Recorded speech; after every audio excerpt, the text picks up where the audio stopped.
Hello, everybody, and welcome to another virtual studio show here for MXGP. The MXGP have continued isolation, I'm afraid, but we're doing our best to keep you updated and in touch with everything MXGP. And every Saturday, Lisa Leyland and I, we do a studio show like this one.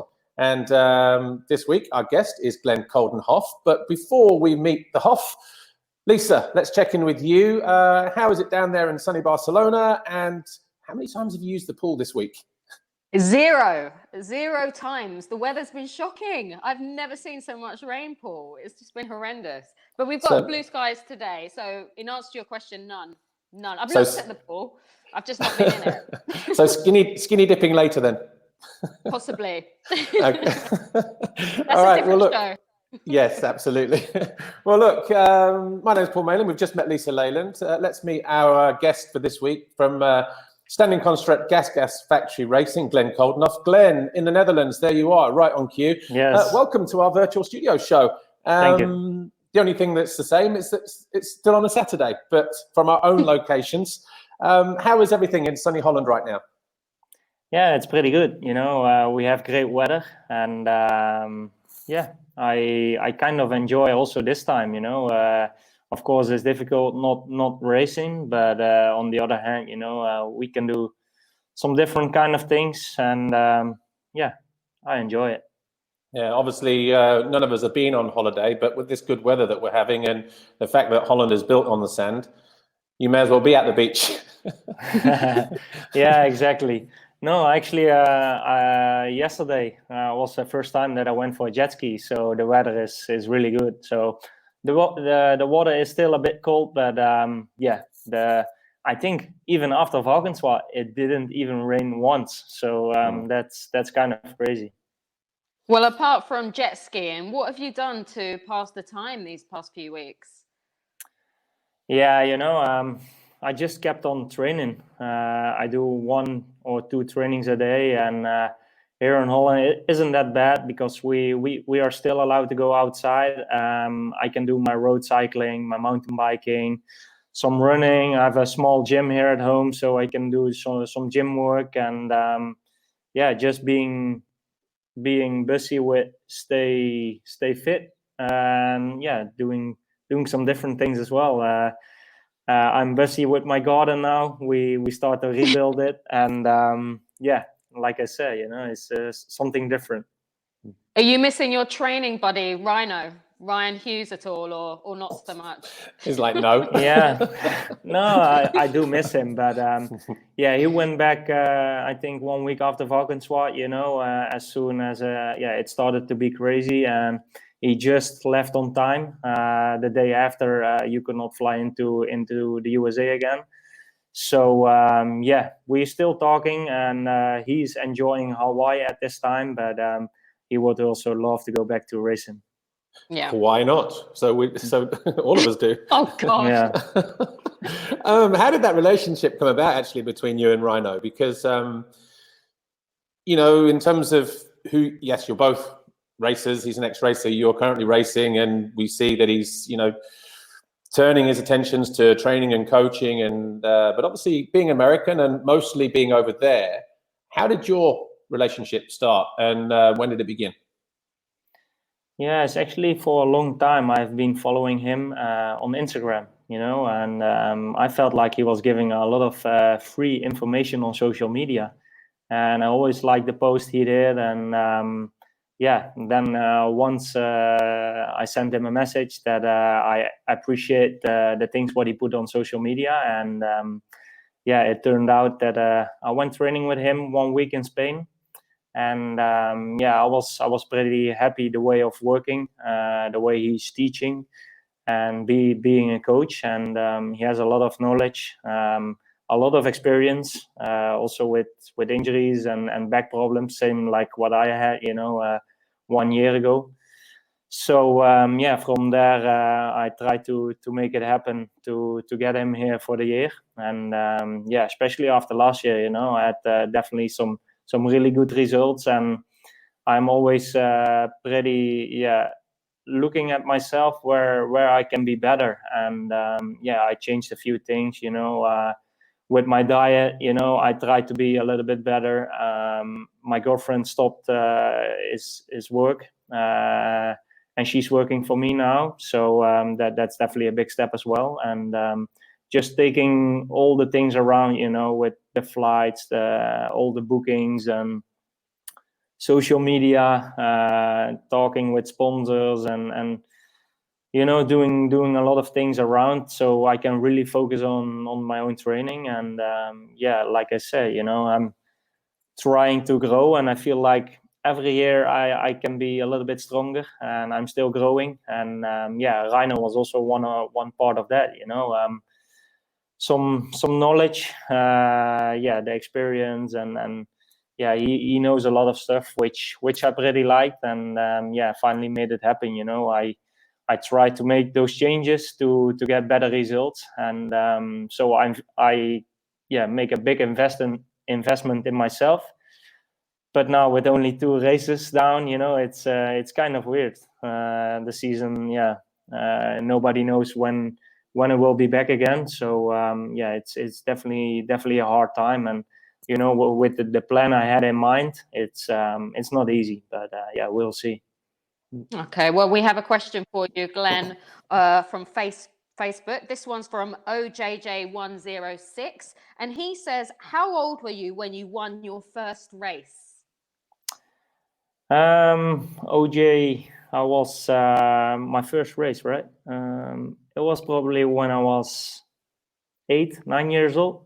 It was a local race, actually kind of supercross, but it wasn't, of course, no supercross, because yeah, in Holland there is not much supercross going on. But it was inside, and yeah, it's one small group of people who make races, organize races, and it's called the Natte Zuiger, the wet piston. And it's say that, Lisa. No, say the Dutch version. Yeah. No, Sounds so interesting. it was funny, and I did my first race there. So yeah. Fantastic. Well, we were talking about your training, coach. It's not just your training that's changed at the moment. You also changed the brand of bike as well this year, didn't you? Tell us about that. Yeah, this year is the first year that we stepped on the GasGas project with the team. Last year we were with KTM, with Stan and Costruct, and yeah, they got the call from KTM that they wanted to have another factory team in the paddock. And yeah, it was a big achievement for the team. You know, they also saw the hardworking people, always good attitude, and very organized team. And yeah, so we went to Red this year, and so far I really like it. We get definitely some more support now, and yeah, the relation between KTM and the team is also very good. So yeah, I like how it is at the moment.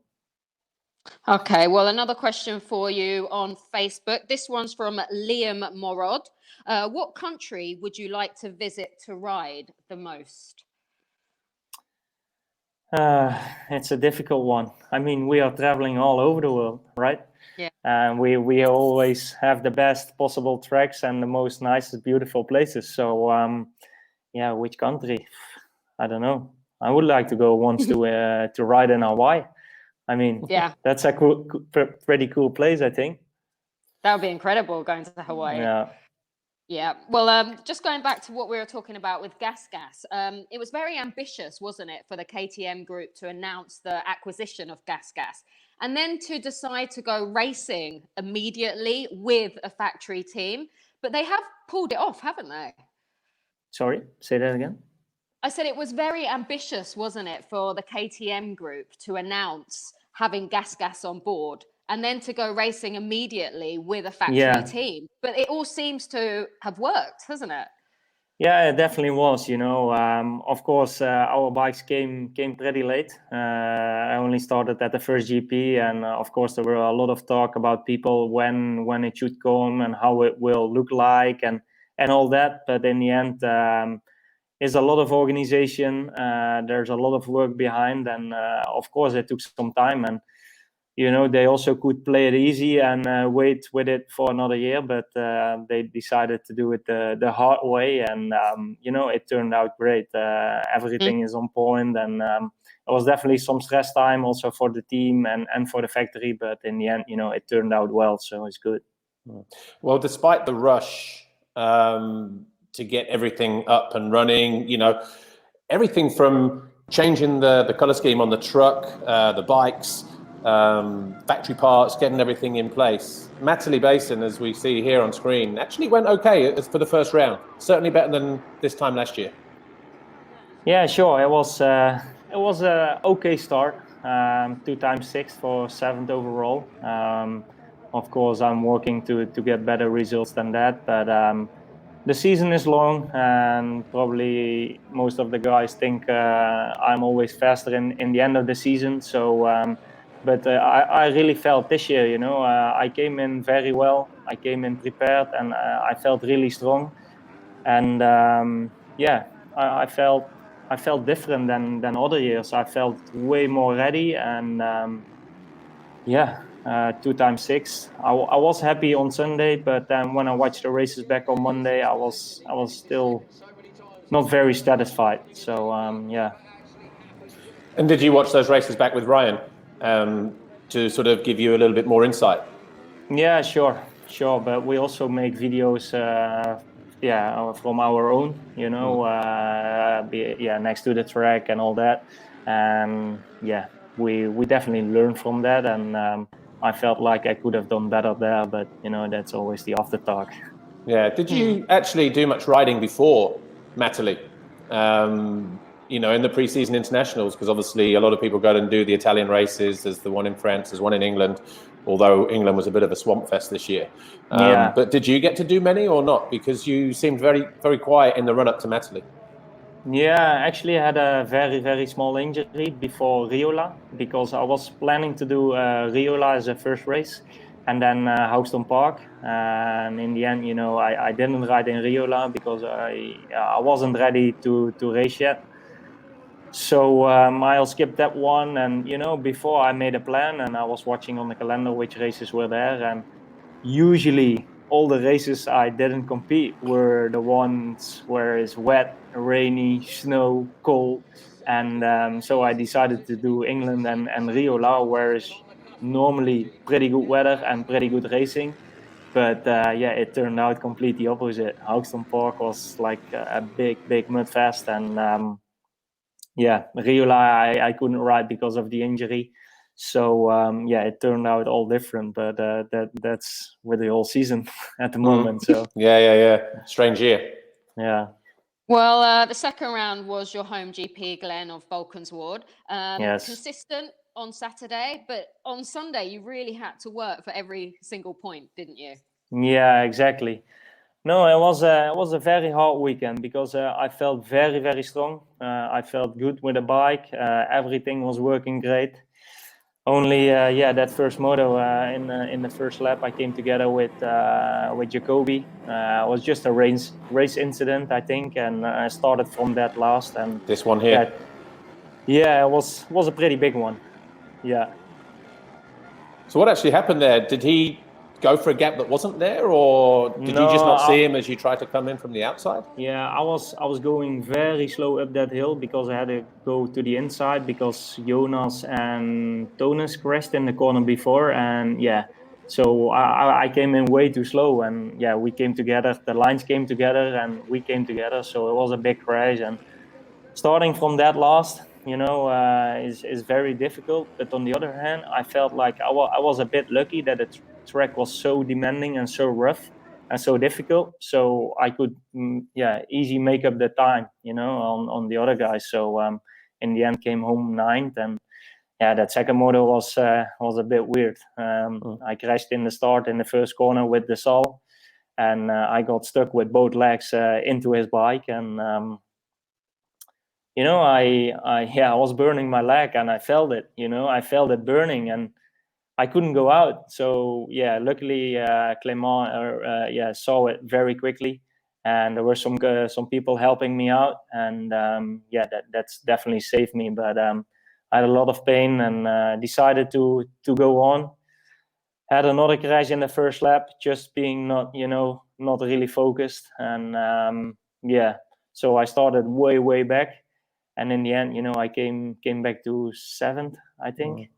Yeah, I'm on a not sure positive anymore. So, it's it was a hard moto, but I felt good. I felt strong. Yeah. And it was a good GP for a bad one. So Yeah, on a positive note, you were riding very, very strong, and that's the one thing that you could take away from it. You came from the back in both races and put in, good performances. So you must have been happy with that at the very least. Yeah, sure, but I feel like Valkenswaard, I never been on the podium. I think 2 years I've been very, very close. Even one time, same points as third. And I felt like this year was my year in Valkenswaard, but it turned out it didn't be. So, it was a shame. Okay, well, we have another question for you, Glenn, from Facebook. This one's from Cornu ATN. Why the number 259? That's a good question. I think in the year 2013, we came together with the super finals. So the MX2 class and the MXGP class came together. And I had for, I think, 3 years, number 25. But of course, they saw I was using it for a long time. So I had to change my number. And finishing 9th that year in 2012. So it was easy to put a 9 back there. But of course, it's also from James Stewart. I'm a big fan of him. Still, I am now, even though he's not racing anymore. But he's been my hero, and he used that number when in his youth career. So I really like the number, and it's definitely also because of James Stewart. Yeah. Okay. Well, look, we can't not have you on the studio show and not talk about the Motocross of Nations Assen last year. Seems like a long time ago now, probably, but what a weekend for you and the team, and for you on a personal level, and going 1-1 again 2 years consecutively. Yeah, the year before we were very strong already, and it was very surprising that I went 1-1 there in Redbud. But then, we didn't win as a team. We win both, personal, Jeffrey and me. And obviously we had a DNF with Calvin with his injury. And but then, we came into Assen for sure to get a win. And it was definitely not easy. There was a lot of pressure on the team and in front of our home crowd. And of course, that much rain was very crazy. But the racing was still good. And winning in front of our home crowd with Team the Netherlands. There you see the king, our king from the Netherlands. It's been an amazing weekend for us. Did you allow yourself to have a drink that night and celebrate, or did you go back to the hotel or go home or whatever? Did you celebrate? Yeah, we did celebrate, but I don't need any drinks for celebration. I mean, I never drank in my life before, and I feel like I also don't need it. I want to stay healthy and all that, but no, we definitely enjoyed our time afterwards, and especially the weeks after. We had a lot of media attention, also in the Netherlands. With the king being on the event, it was huge. And it was all on television and all on the big channels. So it was a very nice time. Absolutely. Okay, so Glenn, are you ready for some quick fire questions now? Yes. These can be one-word answers. Okay? Yes. Right. You ready?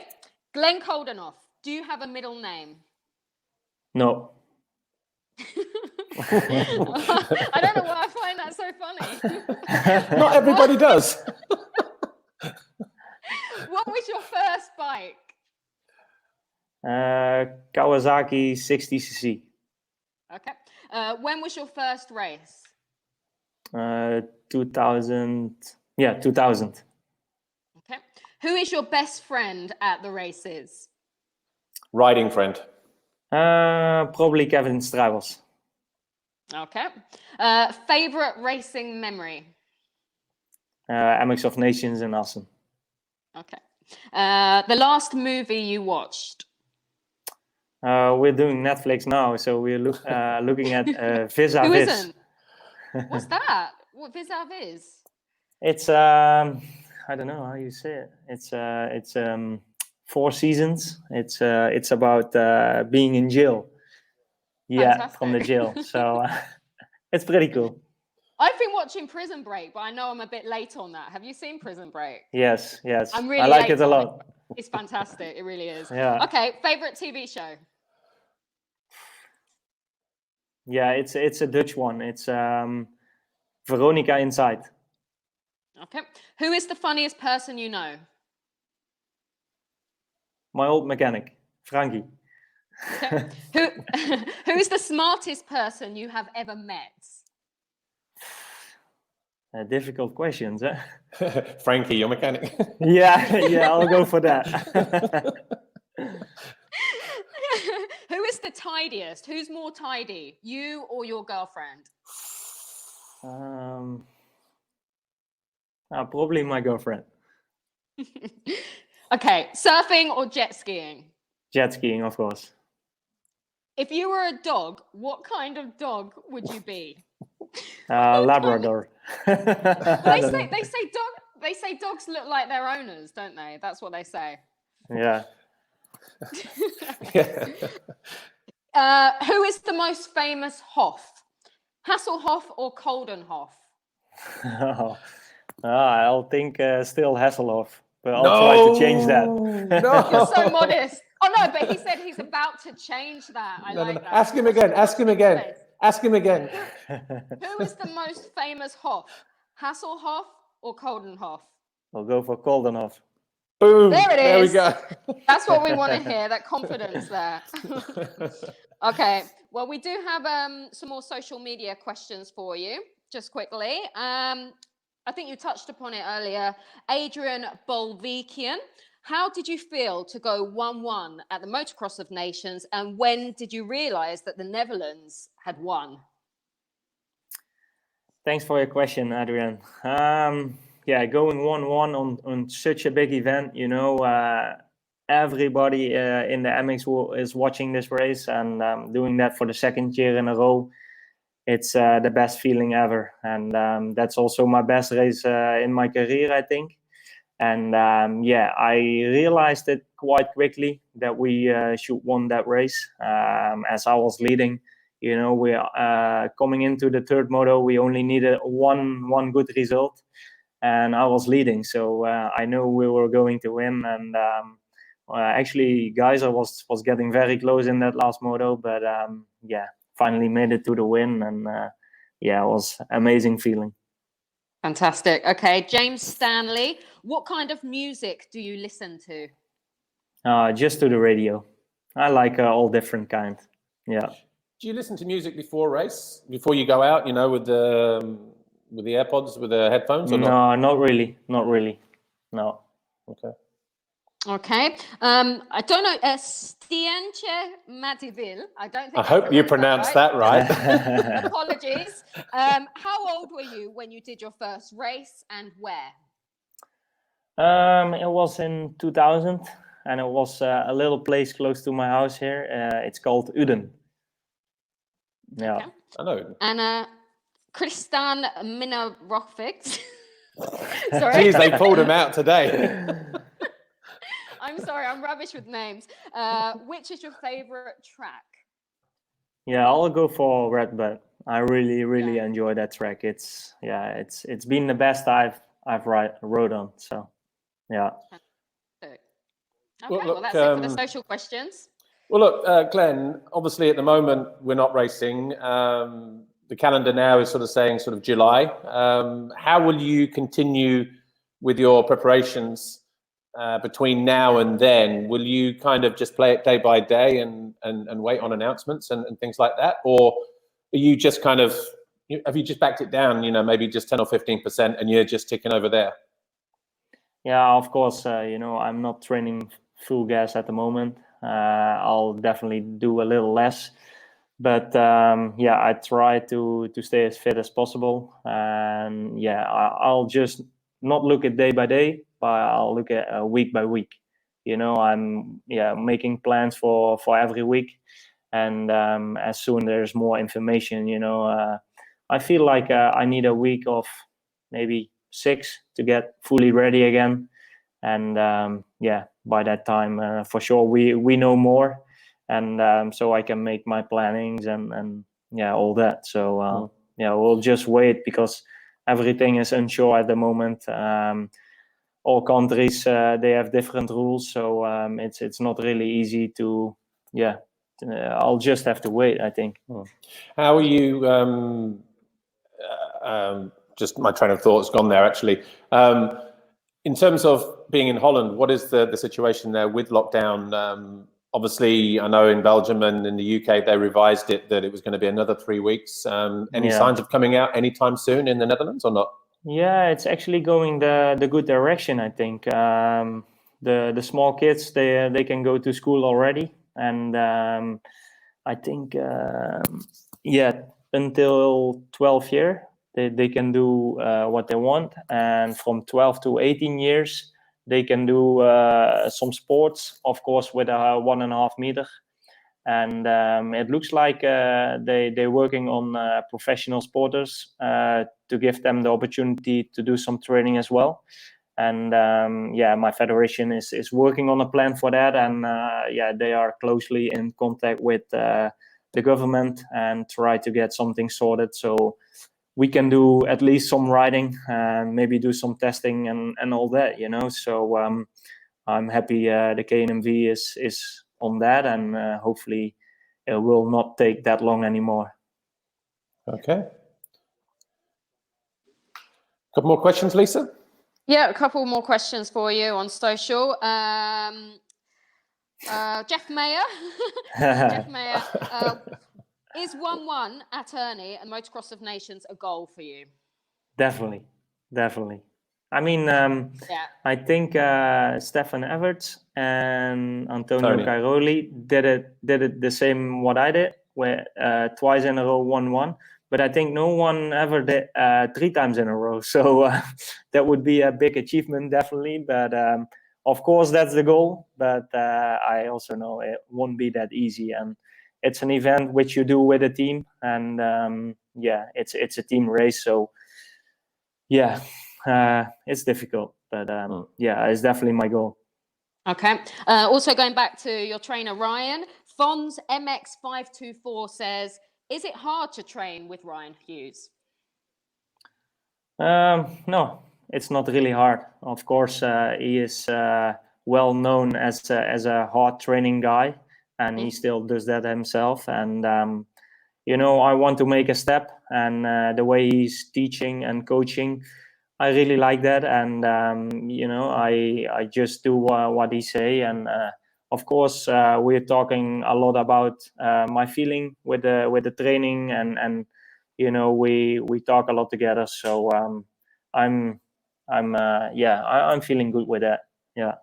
What does he bring to you specifically, actually? Where have you found the improvements? Is it just on cardio or on stretching, or, what has he done specifically for you? Yeah, I think the mental side, he's quite smart with that, mental focus. But he has been picking me apart. It's not like that I need to go somewhere very, let's say a lot. But it's all about details, and he's trying to find all the details with me. Even with my riding, my technique can still be better, my physical can be better, and I learned a different way of training in the gym, and also just normal physical training. And I like the way how that goes, and I definitely feel stronger with that. And that's why I trust him also on that. Yeah. Okay. Dobby Das Karka says, sounds like you have a strict lifestyle. Don't you get tired of it? No, I don't get tired of that. Of course, I think all professional sports athletes are very, working with a strict lifestyle, and I'm definitely one of them. But yeah, we are living for this sport. I'm living to get good results, and I'm working day in, day out very hard to achieve something. And for me, it's not very difficult because I have only one thing on my mind, and that's to do well. Okay.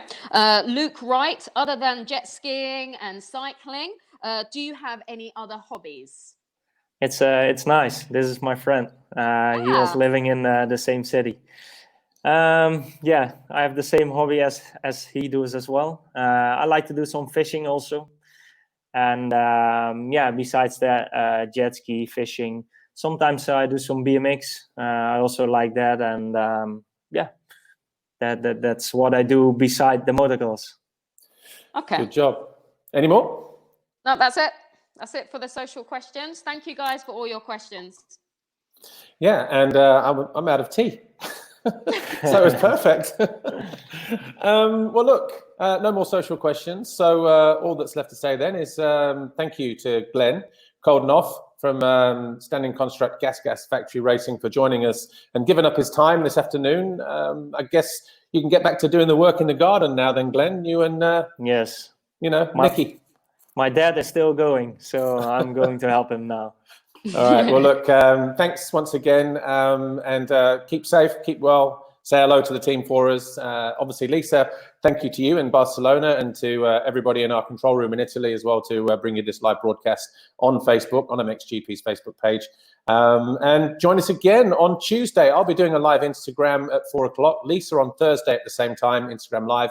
And we'll be back with another studio show this time next week, 4 o'clock, Saturday. So from me, Paul Malin, Lisa Leyland, Glenn Coldenhoff, thanks for watching, and we'll see you next time. Thanks for your company. Bye for now.